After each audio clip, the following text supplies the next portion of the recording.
reflect on you. All of the things you said to me, it seems like you like me too. We can take it slow, make sure we do this right. Canceled all my plans to be with you tonight. So just sit with me, talking to the night until the morning, building chemistry. I don't think I ever wanna go, come closer next to me. Trying to find another way to say this, but I think we were meant to be. Good morning, guys. Welcome back to my channel. For those of you who are returning, thank you guys so much. And for those of you who are new, my name is Rachel. I am a school psychologist. I'm in my second year right now of being a school psych. So it is Wednesday morning right now. I just got ready. What time is it? It is a little before 7:30, so I'm actually ready pretty early. But I did my hair and makeup because I'll do my hair and makeup like, I don't know, maybe once or twice during the work week. And I figured since I was filming today, that would motivate me to put on some makeup. So yeah, I just did my hair and makeup. I washed the dishes, made the bed. I kind of like to just, you know, have order in my apartment before I get started with the workday, because if I have like just too many things like all over the place and not done, it does stress me out. So yeah, I got a good amount of stuff done already. I'm just having my coffee right now. I made one espresso. And yeah, today is like one of my busier days of the week. So I'm testing a girl at 8:30 today. And this is my third testing session with her. So I've had to do cognitive and academic testing with her, which typically does take like 3 or even 4 sessions with some kids, because I only want to work with them for about like an hour. I don't want them to miss too much class. So yeah, this is my third session with her. I don't think we're gonna get everything done today, so I might finish up with her on Friday too, but I'm gonna see what I can get done. So that's like from 8:30ish to like 9:30ish. And then I have a meeting at 11:30 where I'm reviewing an outside neuropsych that was brought to us. So I did read that over yesterday and highlighted it, but I'm gonna reread it probably like within the next 10 minutes just to like read it again, because you know, the neuropsychs are not my reports, so they're, you know, sometimes either difficult to read what they're saying, and this one is like very to the point, but it's also filled with jargon, so sometimes it even confuses me. And after that 11:30 meeting, I have the 1 o'clock weekly school meeting that I attend, and then I have a 2:45 psych PD. So we have our psych PDs just like once a month, and we're probably just gonna like check in on each other, see how everyone's doing, talk about caseload. So yeah, I end at 3:45 today. I don't think I'm gonna work out today. I worked out like Saturday, Sunday, and then I actually worked out Monday and yesterday too. So I think I'm gonna take today off, especially since I'm working until like 3:45. And my boyfriend, he is like part going in person and then part virtual, and he does personal training virtually. So he uses the living room like more so in the evenings. So I know that he has personal training from 4 to 6. So I just like don't feel like doing a home workout after 6 o'clock. I wouldn't have enough room in the bedroom to do a workout if I wanted. Like it would have to be in the living room. So yeah, I'll probably skip a workout today. I might do some stretching though, because my back is like killing me. I think it's just because I don't have any like chairs to sit in that are like comfortable here. So I'll either sit in my couch right here, or I'll sit in the kitchen chairs. But yeah, I just like need something to support my back a little more, because after a while my lower back just like kills me. So yeah, that is my schedule for today, and I will check in with you guys a little later. Before I get off, I want to show you guys my nails. I love these. I just got them done yesterday. I went for like a neon pink, and I feel like I never go like for really bright colors like that. I'm more like neutrals overall, but I was just feeling it. I was like, it's almost springtime, so I actually really like it. I think they're cool. All right, so I will see you guys a little later. All right, it is a little bit later now. It's a little past 10:30.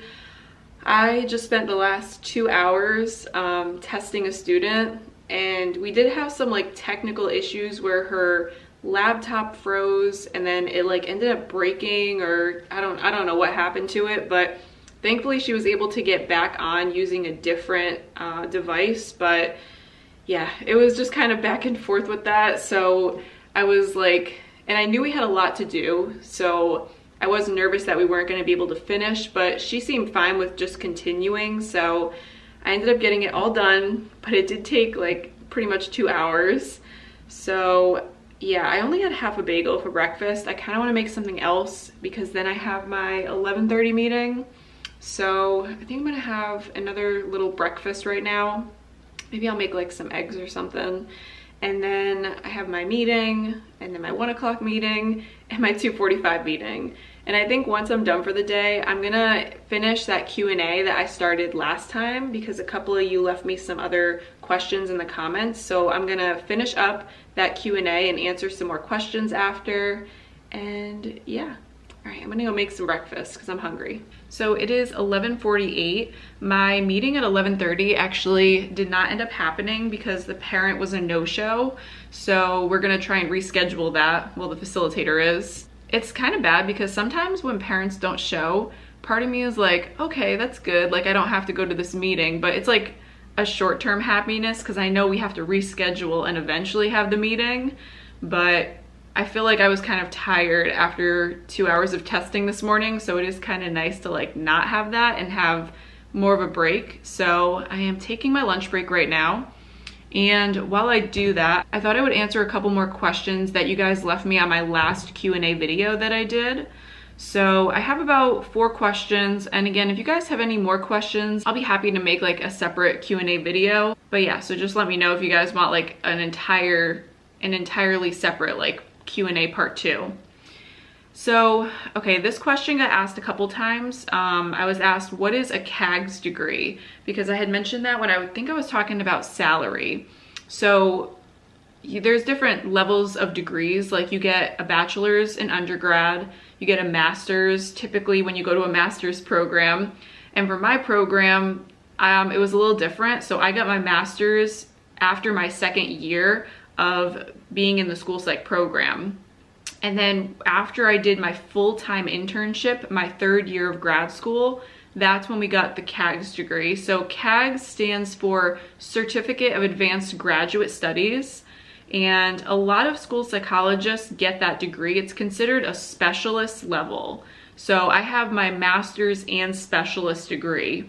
So I think a lot of times when you're applying to school psych programs, you'll see that CAGS. So pretty much it just means that you're an official school psychologist, and that is one area on the pay scale that you might see like it says CAGS and you would fall under that. This one asks, is statistics in undergrad hard?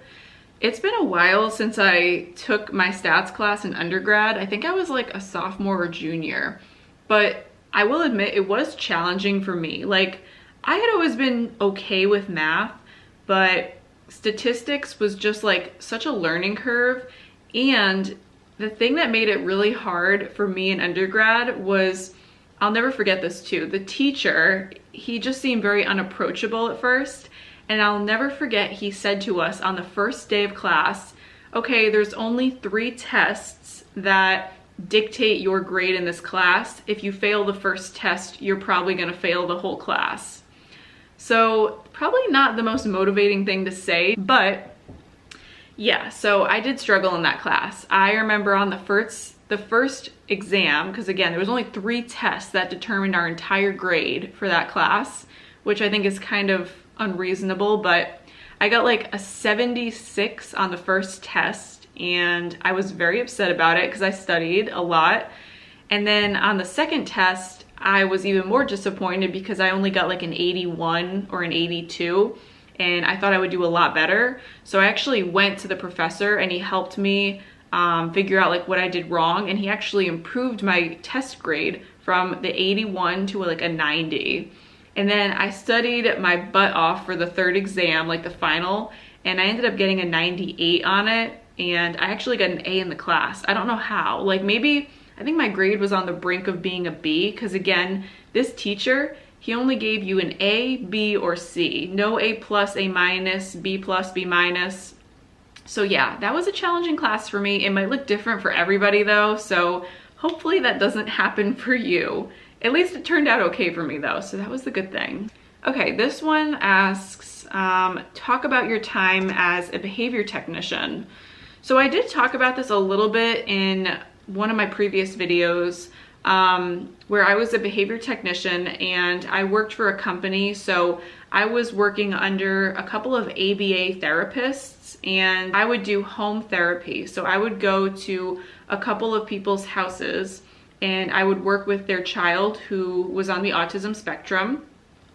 And I worked with, I think, a total of 3 children. One I worked with for like a year and a half consistently. So I really got to know that child and work with them for like a long time. And I worked with, like, out of those 3, they were each very different. Autism is so different in every child, it's so unique.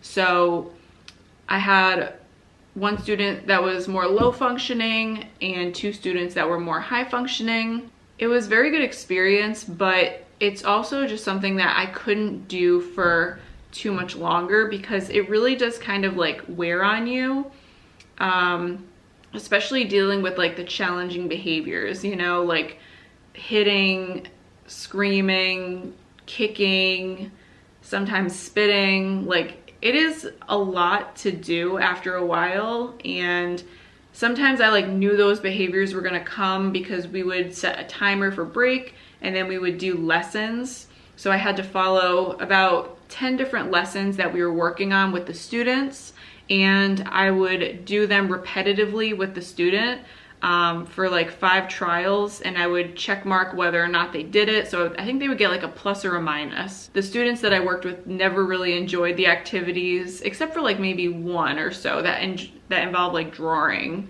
but it was challenging overall. So it was a good experience, but I could never imagine myself doing that again for like a year and a half. Okay, so this one asks about like careers in psychology if you're more of an introvert. I mean, honestly, I would say school psych because I'm also an introvert. Like, I would definitely consider myself more introverted than extroverted, and school psychology, like, a lot of the times you're on your own doing your own thing. So, you know, you do have to interact with people here and there, and that's where you have to kind of get out of your shell. Like, obviously I test students, so I have to interact with them. I present at meetings, so I'm interacting with parents and teachers.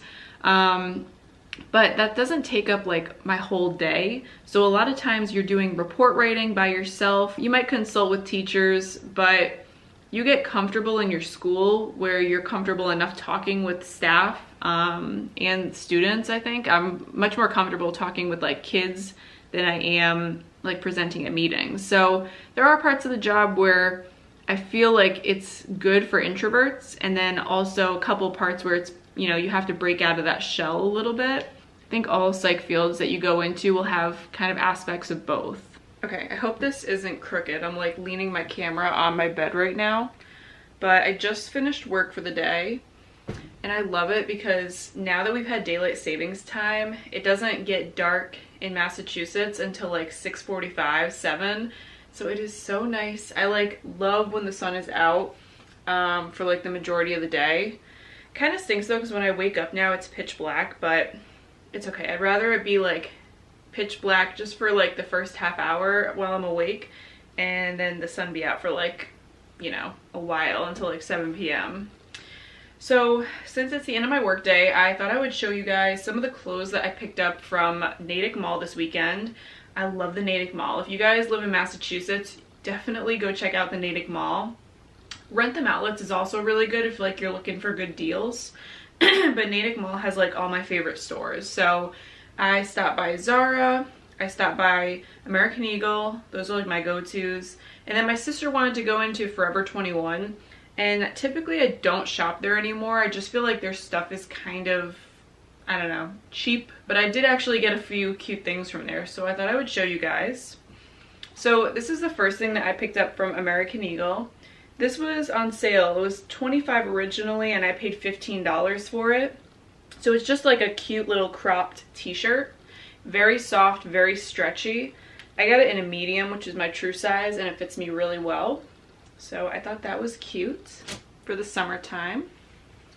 And then I also picked up a pair of biker shorts. I really like the leggings, like the gym wear from Aerie, so I thought I would pick up a pair of the biker shorts for the summer.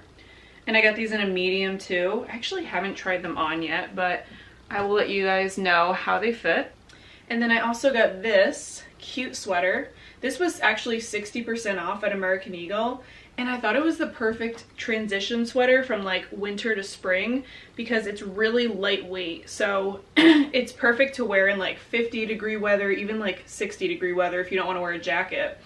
And I thought it was so cute. It was 60% off. What did I pay? I only paid $16 for this. It was on sale from $40 originally, so that was a really good steal. Okay, next from Forever 21, my sister and I bought these headbands, like the Easter rabbit or something, but I wear these just to do my makeup and like keep my hair out of my face, so I thought this was really cute. I think that was only like $5 too. And then I picked up a pajama set. So I picked up these cute shorts. They're very, very soft, very comfortable. And the matching top.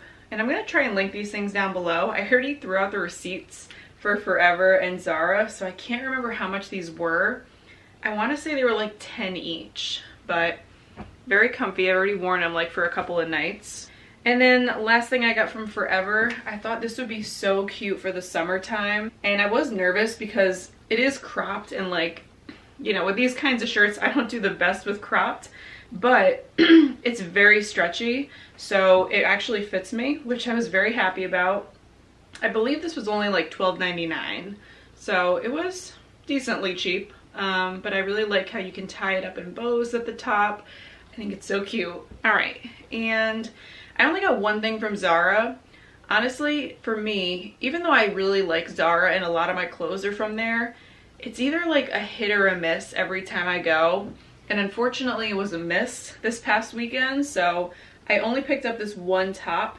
It is cinched at the bottom. Okay, so my camera ended up dying, and I actually ended up going to Whole Foods really quick while I was charging the battery because I had to pick up a couple things to make for my homemade pizza later on.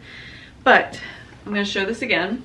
So like I was saying, I got this from Zara. This was the only thing I picked up, and it has like a pretty cinched waist at the bottom.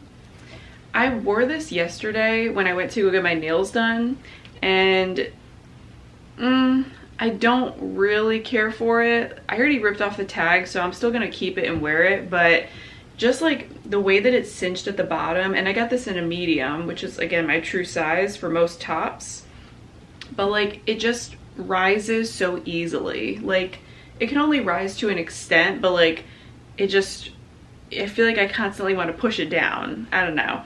So the cinch is like a little bit too tight for my liking, but it's okay. Overall, Zara was a miss, but I was happy that I got a couple things from American Eagle and Forever. Oh, my sweet cat. Blue, say hi. He's probably like, Mom, why are you filming me? Good morning, guys. So it is Thursday morning at like 7:30. I completely forgot to film some more yesterday and end the vlog. I'm usually like really good with filming when I'm home alone because my boyfriend will go to work a couple days a week right now. But once he gets home, I get distracted and I like forget to film more. So I will try to do better next time. But I hope you guys enjoyed this vlog. Give it a thumbs up down below if you guys enjoyed it. Make sure to subscribe to my channel if you haven't already. I make new videos every single week. And until next time, I will see you guys very soon. Bye.